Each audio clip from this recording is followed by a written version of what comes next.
Senthil sir, இந்தாங்க நம்ம architectural plan. Okay, இன்னைக்கு ஈவினிங் உள்ள ஸ்ட்ரக்சரல் ட்ராயிங் எடுத்துருவோம்ல? கன்ஃபார்மாக கிடச்சிடும் சார். நீங்கள் கொடுத்த ஆர்கிடெக்சர் பிளான் அப்படியே சாயங்காலமாக உங்களுக்கு கிடைக்கும். என்ன சார் இப்படி சொல்றீங்க? ஆமாம் சார், நிறைய ப்ராசஸ் இருக்கு. நான் எக்ஸ்பிளைன் பண்ணுறேன் வாங்க.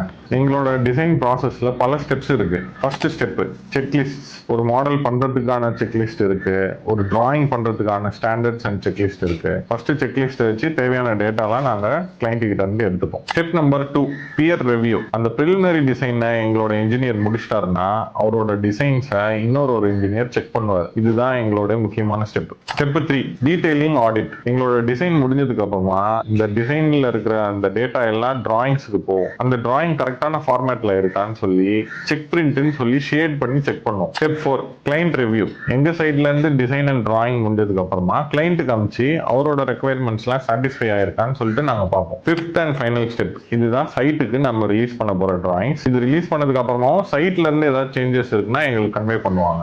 இது ஏன் இவ்வளவு ப்ராசஸ் நாங்க யூஸ் பண்ணி செக் பண்றோம் அப்படின்னா, எங்களோட டிராயிங்ல ஒரே ஒரு லைன் மிஸ் ஆச்சுன்னா கூட போதும், சைட்ல பெரிய லாஸ் ஆகிறதுக்கு வாய்ப்பு இருக்கு. உங்களுக்கு ஸ்ட்ரக்சரல் இன்ஜினியரிங்ல இன்ட்ரெஸ்ட் இருக்குன்னா இந்த பேஜை ஃபாலோ பண்ணிக்கோங்க. ஏதாவது டவுட்ஸ் இருக்குன்னா டிஎம் பண்ணுங்க.